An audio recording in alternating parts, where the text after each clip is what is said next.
Europe, France, Paris, July 25, 2000, Charles de Gaulle Airport. 12:30 in the afternoon.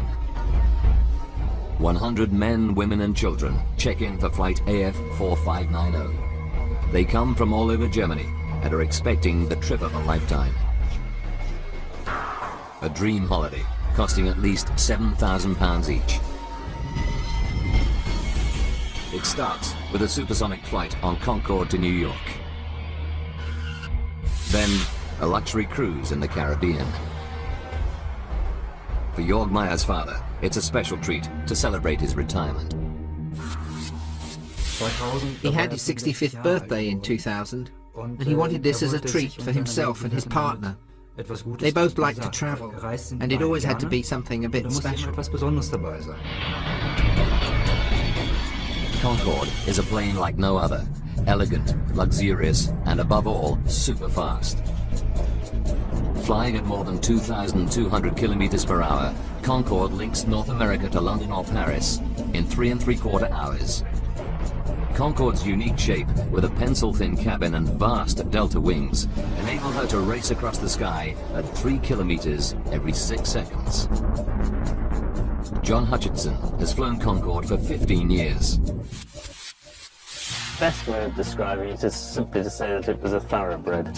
It was a beautiful, responsive, powerful aeroplane, like, I don't know, the Kentucky Derby winner, if you like.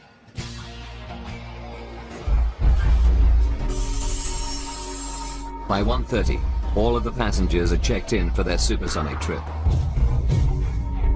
The pilot, Captain Christian Marty, is already in the cockpit preparing for the flight. The holidaymakers are in good hands. 54-year-old Marty is one of Air France's most experienced pilots.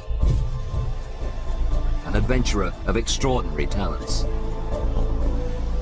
In 1982, Christian Marty was the first Frenchman to windsurf across the Atlantic.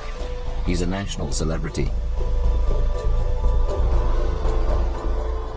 On board Concorde, Captain Marty runs through his pre-flight check. His air traffic controller is the experienced Gilles Logelin, who arrives to start his afternoon shift. I was on GTL, the Southern Control Tower of Paris Airport, Charles de Gaulle. This particular day I was not supposed to work. One of my colleagues the day before asked me for a transfer of shift, so he did my morning shift and I did his afternoon shift. With the change of shift comes an unexpected bonus. Gilles Logelin is now the controller responsible for Concorde's departure. The Concorde is one of the most beautiful planes I've ever seen. The line is pure. I really like to watch this plane landing, taking off. During his pre-flight check, Captain Marty learns that engine number 2 has a technical fault. A small part needs replacing. It isn't serious, but with Concorde, safety is always paramount. After 40,000 flights and 900,000 flying hours, there's never been a fatality. The repair delays Concorde's departure by 1 hour. 3:54. The passengers start to board. Among them are the Eich family, Christian and Andrea, and their 2 young children, Maximilian and Katerina. Klaus and Margaret Frenson are both school teachers who've saved for the trip for 20 years. ordinary families off on an extraordinary adventure.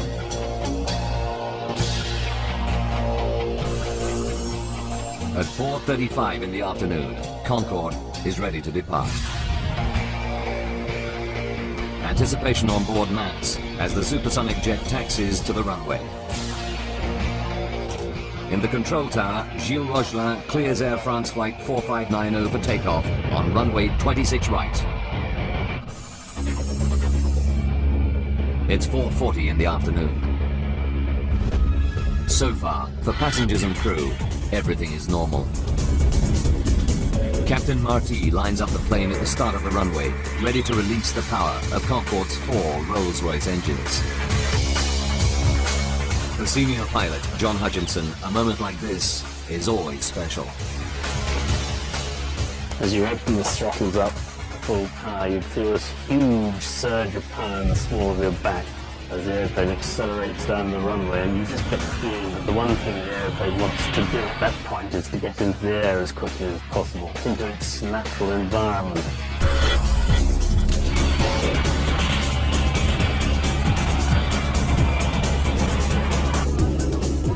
In the control tower, Gilles Rogelin monitors the takeoff. I was watching the Concorde, getting power on the runway because it was so nice to see that. It's a very heavy plane, so you know the beginning is quite slow, then you gain the speed. Concorde accelerates down the 4,000-meter runway. It passes through 320 kilometers per hour. Using computer graphics, we recreate what happens next. For Gilles Rogelin, it's a moment of sheer horror. Suddenly, I saw a flame just behind the body of the aircraft.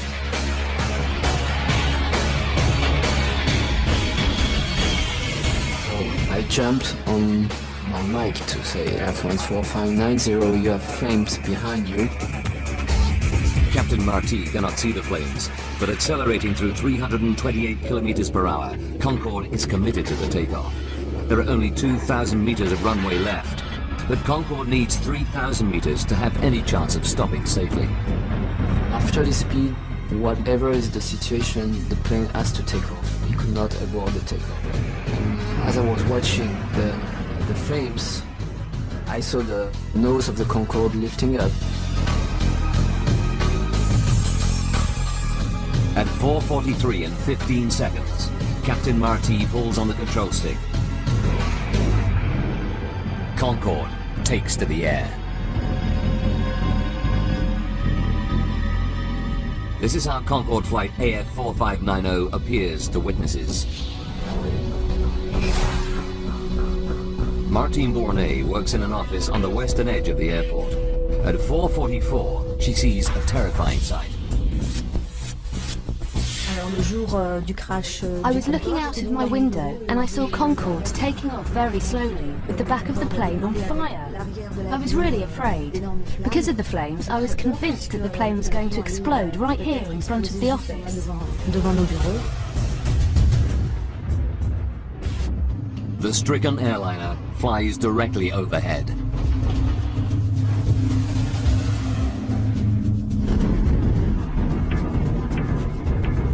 Close by where Martine works, courier Emmanuel Vermignon is driving his van past the end of the runway. When Concorde went over, I had the window open and I was wearing a polo shirt. And I can tell you that the heat the plane was belching out melted parts of my shirt and gave me little blisters. I could really feel the heat on the ground. While Captain Marty struggles with the controls to gain altitude, out of his vision, flames engulf the left wing. The sickening sight is caught on camera by the wife of a truck driver. It is the only video footage ever captured showing Concorde on fire. It'll prove to be a vital link in the investigation.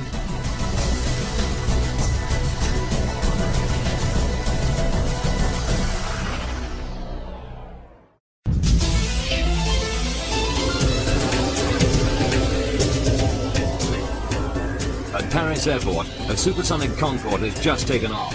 But now the plane is on fire and 109 people on board are facing peril. The next 69 seconds will be critical.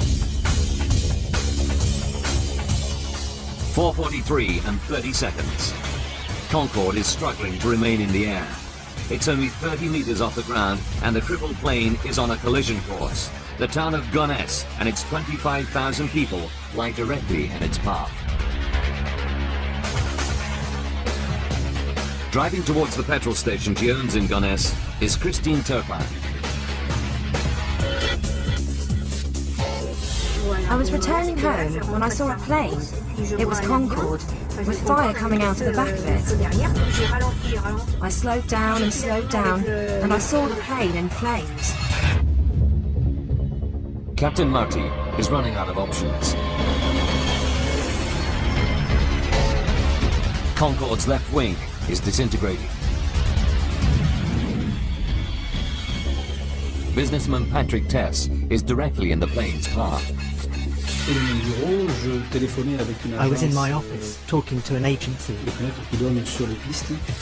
The window faces the runway, and I was interrupted by an incredible noise. It was Concorde. It was on fire, and it was listing violently.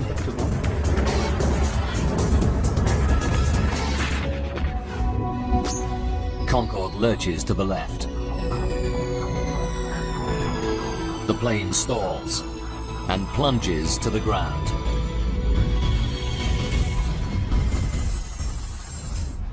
It's 4:45. It's the moment every air traffic controller dreads.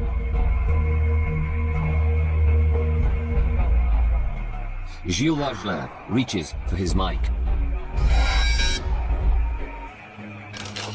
I've called Air France and I said, Air France 4590, do you hear me? Air France 4590, me recevez-vous? I said it twice. Air France 4590, me recevez-vous? There was no answer.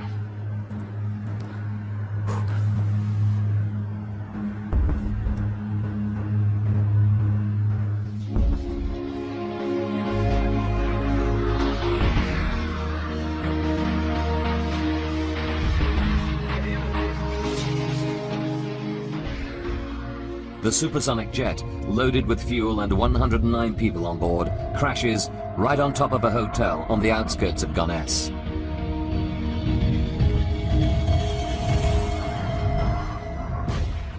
A terrifying fireball tears through the building. British teacher Alice Brooking has just checked into a first-floor room. So I went straight for the door of the room that I was in. Saw all the flames, saw there was no way out via the stairs. I leapt across the room, leapt across the bed to the window. Saw, luckily, that the receptionist was already down in the car park underneath me, and he just said, "You have to jump." At the same time, Christine Turpin also witnesses the explosion and fears the worst. It fell, and from where I was, I thought it had landed on the gas station. And I thought because my daughter and the girl who works me were there, that they were all dead. As Christine Turpin drives in, a passenger armrest falls onto the petrol station. It's a chilling reminder for Christine of the fate of the passengers. When you saw the armrest, you couldn't help but imagine what it must have been like for the people on board the plane.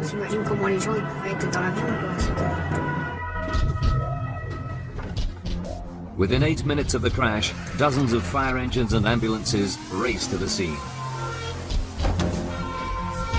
An appalling tragedy, not just for those on Concorde, but for those in the hotel. Regional Fire Chief Colonel Fabrice Chauvin leads the rescue. Whilst driving, there were many things going through my mind. The important thing for me was to divide the operation into two separate parts. One, the aircraft crash, extinguishing the fire and the rescue of any survivors. And two, organising treatment for the wounded before they were evacuated to hospital. The intensity of the fire is so great that it'll take 3 hours to bring it under control.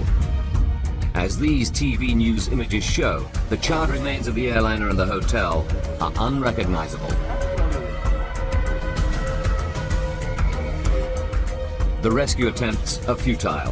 113 people die, 4 from the hotel and 109 passengers and crew in Concorde.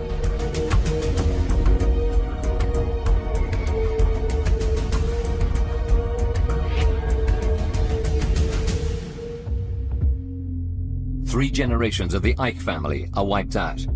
The children's grandparents had wanted to treat the family to a holiday of a lifetime and had booked the Concorde flight.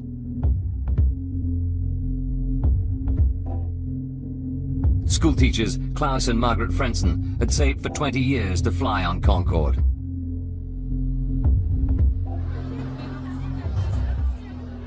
Rescuers begin the gruesome task of pulling the bodies from the crash site.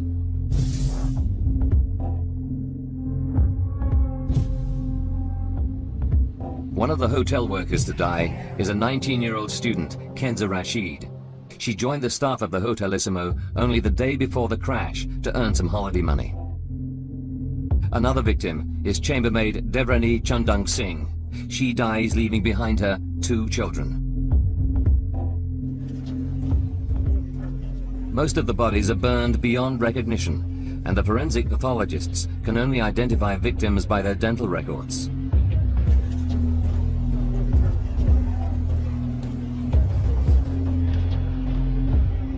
It's a harrowing time for the victims' relatives, like Jorg Meyer. One of the more difficult things was the identification of my father and his partner. One has to say, nothing much remains of the passengers after an air crash. That was difficult. Jorg will have to wait 2 weeks before pathologists identify the remains of his father. That's how long we had to wait. You can imagine that that's not exactly easy, day after day.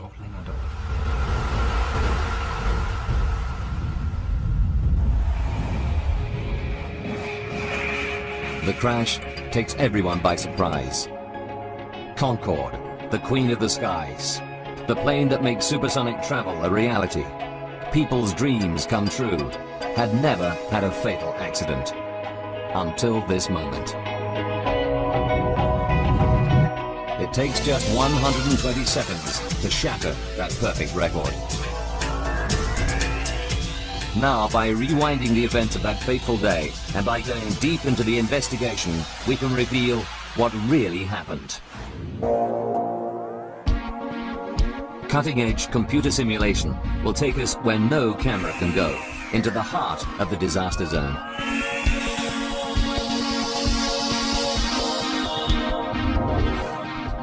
The French Bureau of Air Accidents send their top investigators.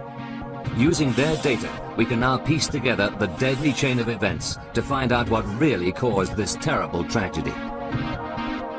As the investigation begins, nothing is off limits. Did pilot Captain Marty make a fatal error? Or was there a fault hidden within the perfect plane? Investigators make routine checks of the passenger and luggage lists. Immediately, they find something suspicious. 19 pieces of luggage that, according to the loading report, should not have been on the plane. They don't belong to the passengers on flight AF 4590.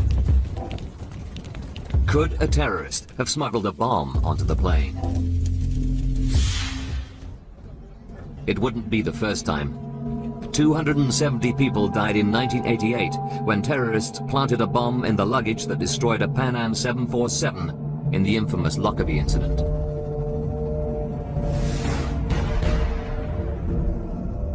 At Gonesse, investigators divide the Concorde crash site into a grid in order to make a meticulous search.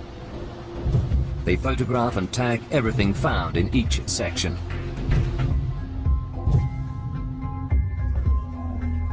It's a painstaking process, which takes 4 weeks. Then, every bit of wreckage is taken away for identification and analysis.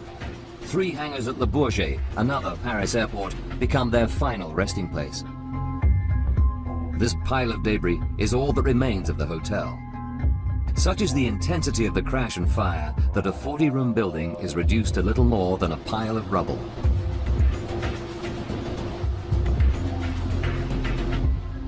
And this is what remains of Concorde.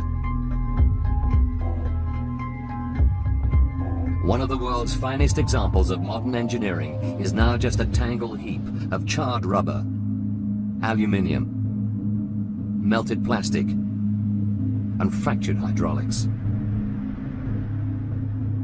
The French investigators separate and identify every fragment. Among these burned remains lie the crucial clues to the cause of Concorde's crash.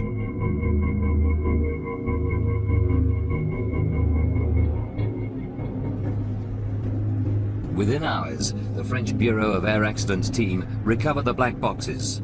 These devices are carried on all airliners to record important technical data and, crucially, the pilot's conversation from the cockpit.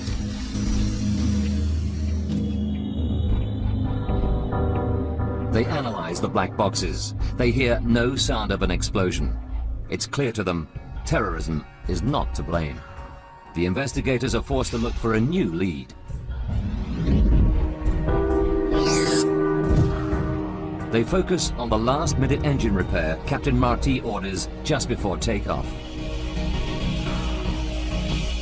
They know Concorde returned from New York the previous day with a faulty thrust reverser on engine number 2. Thrust reversers help to slow the planes down after they've landed. Investigators analyze the flight data recorder closely, but find no evidence that a faulty thrust reverser could cause the accident. The pressure to find an answer increases. Until they do, the French authorities ground all Air France Concorde flights. The spotlight is now only 120 seconds from the start of Concorde's final takeoff. Captain John Hutchinson has flown hundreds of Concorde takeoffs. Now, once you've lined up on the runway, the captain will then punch on the stopwatch and open the throttles fully. The captain's job is to keep straight down the runway. The co-pilot's job is to do the speed calls. And the flight engineer is sitting there and he's monitoring all the instruments. In particular, this bank of instruments here, which are the engine instruments.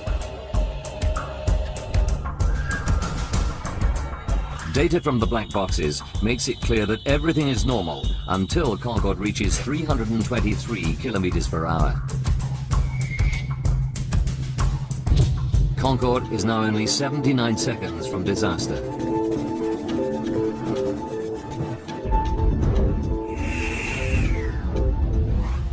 Data recorders reveal a sudden loss of power in both engines under the left wing. Immediately, the black box picks up the dramatic warning from the control tower. Air France 459, your plane's behind you.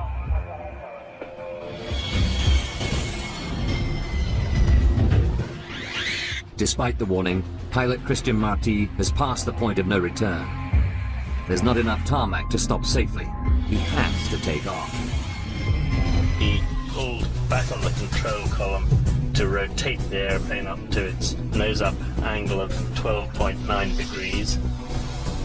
And he was having problems with the left-hand engines, not producing the power they should have. And he would have been working very hard,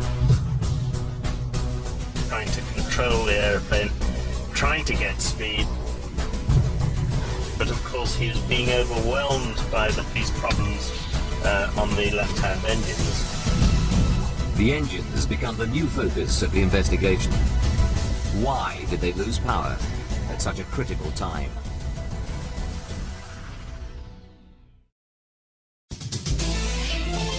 Just 2 minutes into its journey, Air France Concorde flight AF4590 crashes, killing 113 people.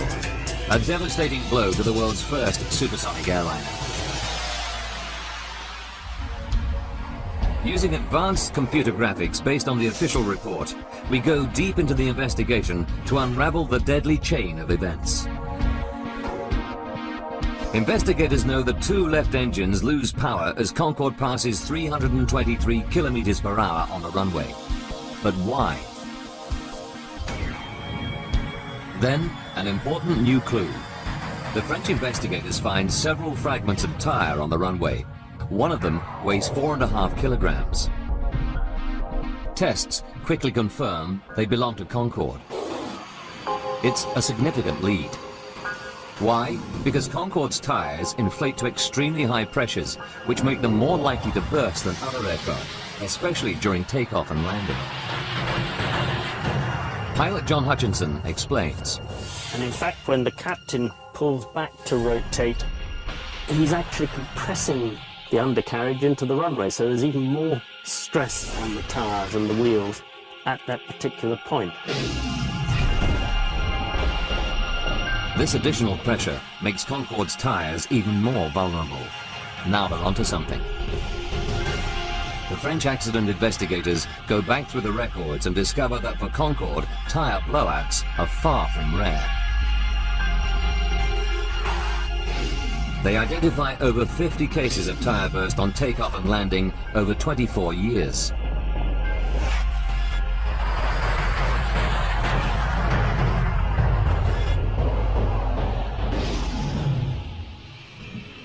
One of the worst incidents involved another Air France Concorde, this time at Washington's Dulles Airport in 1979. Bill Lightfoot was a passenger on Concorde that day. I could see a big ragged hole in the wing with like pieces of aluminum or metallic alloy and a lot of liquid pouring out of that of the hole that had been ripped in the wing. The official report into this accident found that the tire burst during taxiing. Then the exposed metal wheel got very hot and exploded just before takeoff.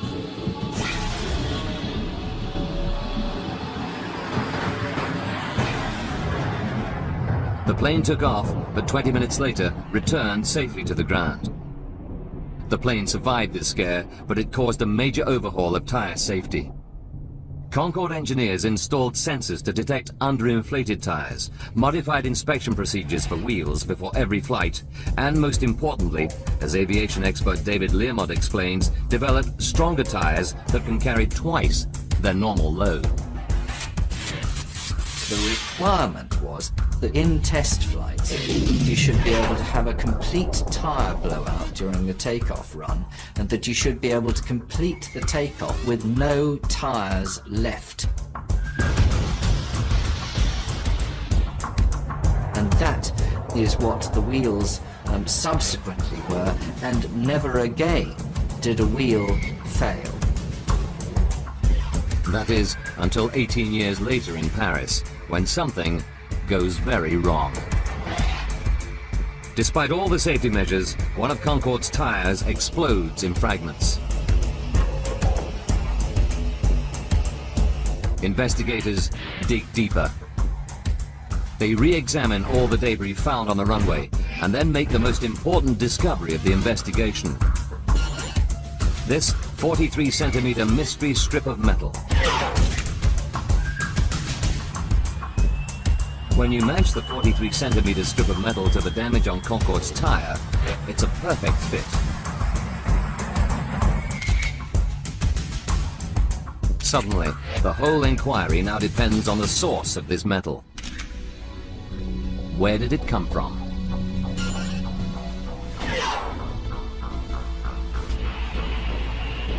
It takes 5 weeks of painstaking detective work, comparing it to the thousands of parts that make up aircraft. Then, a breakthrough. They discover the metal strip comes from the engine mounting of a DC-10. The flight log from Paris reveals a Continental Airlines DC-10 took off 5 minutes before Concorde. They track down the plane to Houston, Texas, and incredibly find the engine has a missing part. It's the metal strip fitted 16 days earlier during maintenance on the DC-10. When David Learmonth first sees the photographs of the strip of metal, he's astonished. It had really rough edges, and this was not just rough edges because Concorde had run over it. It had been cut roughly. The edges were not straight, not even when it was made. The other thing is that it had holes drilled in it for putting screws or rivets through, and these were all over the place. Investigators now have a very strong theory about how the strip of metal contributed to the crash. 81 seconds before the crash, Concorde AF 4590 is traveling at 323 kilometers per hour down the runway. The tire hits the metal strip. The tire explodes, and a massive 4.5 kilogram chunk of rubber from the tire flies at high speed up into the wing. But Concorde's fuel tanks are in the wings, and the delta-shaped wing is not designed to withstand such an impact. This sort of eventuality had never been foreseen in trials. It was estimated in all the trials for certificating the aircraft in the first place that if a tire exploded, the pieces of tire that would actually come away from the wheel would be about 1 kilogram in weight. The chunk of rubber that hits Concorde's wing that day weighs nearly 5 times as much, 4.5 kilograms. No one had planned for that sort of impact.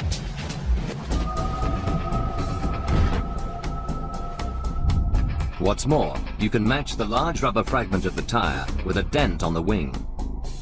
But surprisingly, the wing is not punctured at that point. So, if the heavy chunk of rubber hadn't punctured the wing, what made the fuel leak out? The piece of tire which actually hit the wing and did the damage was so big and so flat that although it was so heavy, it didn't go through the wing at all. And it caused such a shock wave to go through the fuel that it actually blew a plug of wing tank skin outwards. The shock was that bad.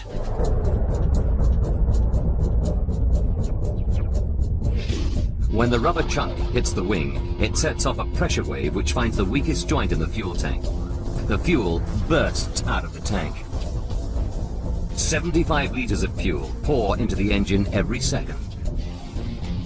But even fuel gushing over the engine needs a spark to ignite. Where did the spark come from?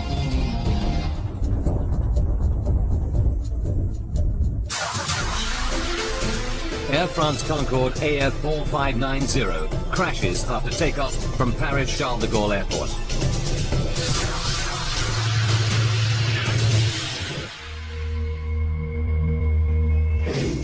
Our graphics can simulate a virtual camera on the runway to reveal the cause of the accident. As the plane hurtles down the runway, a rogue strip of metal bursts a tire. 81 seconds before the crash, a heavy chunk of rubber flies into the fuel tanks. Fuel cascades over the engines. Not enough on its own to cause a catastrophe. It needs a spark.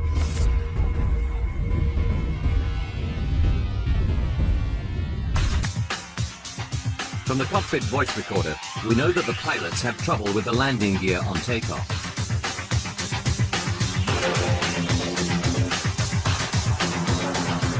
As Concorde struggles into the air, pilot Christian Marty calls for the undercarriage to be raised. But it stays locked open.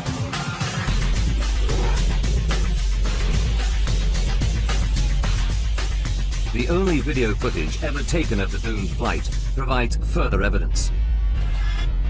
It shows the undercarriage in the down position. What stopped the wheels from retracting? The most likely explanation can be seen in this computer simulation.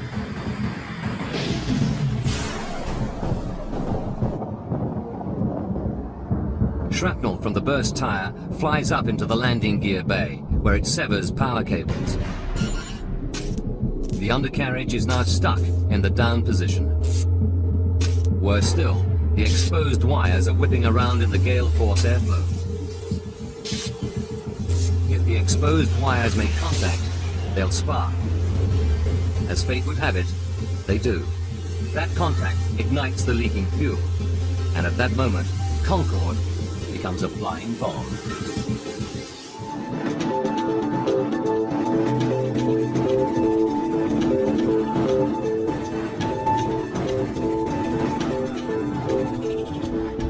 We can now tell you what it must have been like for Captain Marty in the cockpit.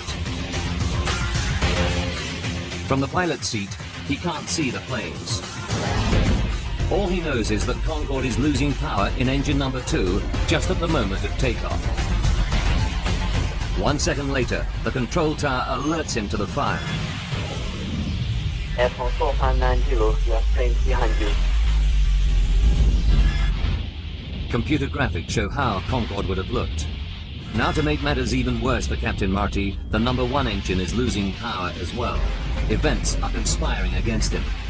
Aviation safety expert David Learmont explains why. There was a fantastic gush of fuel out of this quite large hole. It was literally drowning out that engine, which gradually lost power and finally went out. So the pilots were left with 2 engines when they're normally accustomed to having 4. It couldn't happen at a worse time. Captain Marty needs maximum power, and there's not enough runway left to stop. He wrestles Concorde into the air. Cockpit voice recordings reveal that at 4:43 and 22 seconds, the engine fire alarm sounds. And 3 seconds later, the captain shuts down engine number 2.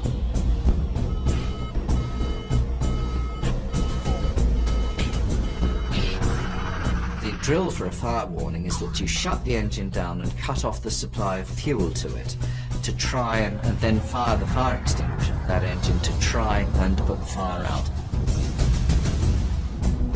Concorde is now 53 seconds from disaster. Gilles Rogelin in the control tower gives what help he can to Captain Marty. Do as you wish. You have priority to return to the field. But at 60 meters, Concorde is too low to turn around.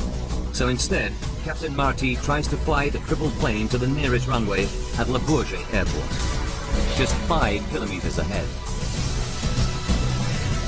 But there's a new problem for Captain Marty. The fire is now so intense that Concorde's wing is melting and disintegrating. At the rear end of the wing on Concorde are the controls known as elevons, which enable the pilot to point the aircraft's nose up or down. The fire was so fierce that the rear structure of the aircraft was being virtually evaporated. The pilot's essential controls were being destroyed. At the same time, the toilet smoke alarms are heard on the voice recorders. For the passengers, fumes in the cabin make conditions unbearable. Concorde is now 49 seconds from disaster.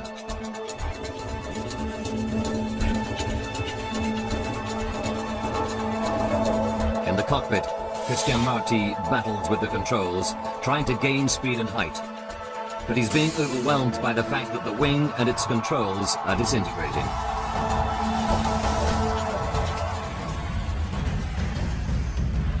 "33 seconds. The engine fire alarm sounds again and remains on for the duration of the flight. Captain Marty runs out of options. Even the runway at Le Bourget, now only 3 kilometers away, is out of reach. With just 11 seconds left, the control tower hears Christian Marty's final words. Too late. No time.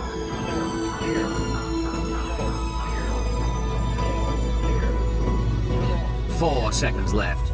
The plane dips below 15 meters. The final sort of act was the airplane reared up and heeled over into about 110 degrees of bank, so the airplane at that point became completely uncontrollable. 3 seconds. Concorde could no longer hang in the air. It stalls and begins to roll leftwards. A hotel lies directly beneath. The plane is about to come down.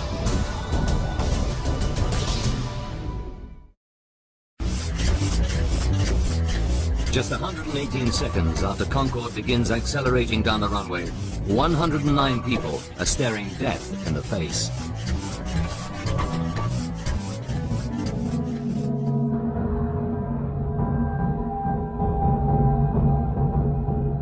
Two seconds later, Concorde crashes into an airport hotel.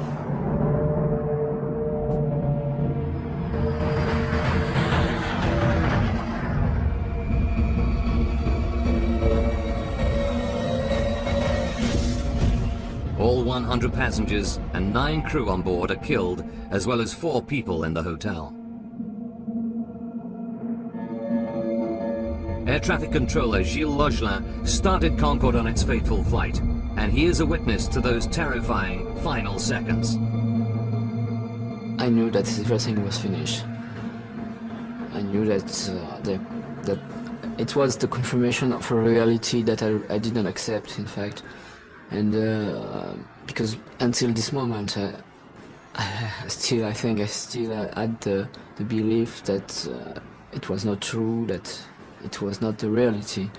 So it gave me the point, I think. It gave me the reality that it was over, that's what could not happen has happened, that it was a real crash. Concorde, the world's only successful supersonic airliner, has its perfect 25-year safety record destroyed in just 120 seconds. It's a crash of unimaginable horror. The passengers had only a few seconds to prepare for death. Lawyer Christoph Wellens speaks for the victims. I think the passengers realized early on that something was wrong with the aircraft. The plane didn't climb. Then a wing caught fire. It flew at low altitude just above the ground. Then the plane started turning over. I think the passengers knew very early on that something terrible was about to happen, and that they must have been preparing to die. 2 days later, relatives are allowed to lay flowers at the crash site.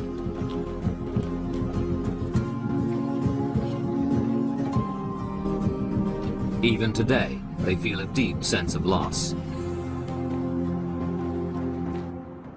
Jörg Meyer's father died in the crash. I certainly miss him. He leaves a gap for me that cannot be filled. What makes it more terrible is the fact that he didn't die from a natural illness, but in a horrific accident.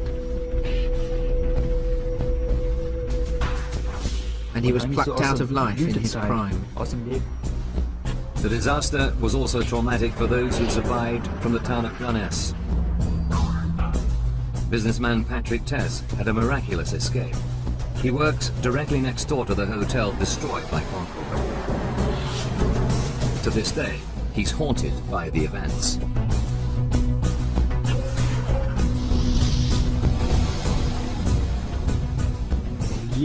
Well, of course the crash had an effect on me.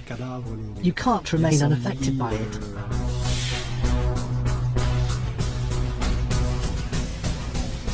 To see what I saw, the bodies, the fire, the injuries, it's awful. The smell of burning flesh is just terrible.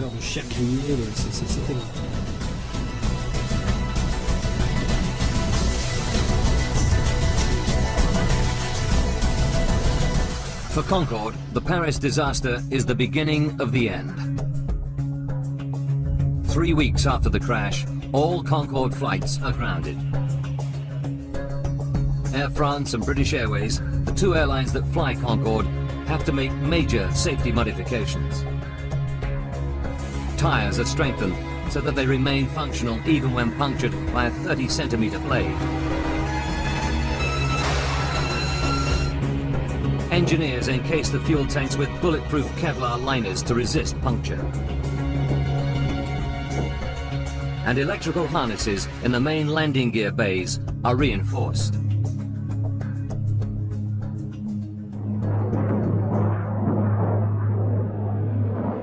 But Concorde was never to regain her former glory. 14 months after the crash, Concorde passenger flights resume, but the cost of maintaining and upgrading the aging fleet is too great. Passenger numbers decline sharply. On the 24th of October 2003, Concorde carries passengers for the last time. The first era of supersonic passenger travel is at an end. Concorde is now just a museum relic. That fateful July afternoon in Paris is due to a critical chain of events. A rogue strip of metal on the runway punctures a tire, propelling part of the wheel into the wing. A pressure wave causes fuel to erupt from the tank, and debris to fly into the undercarriage, where it severs an electrical wire.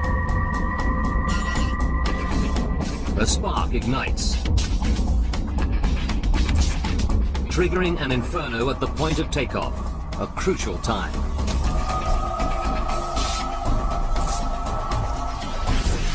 From then on, Concorde is doomed.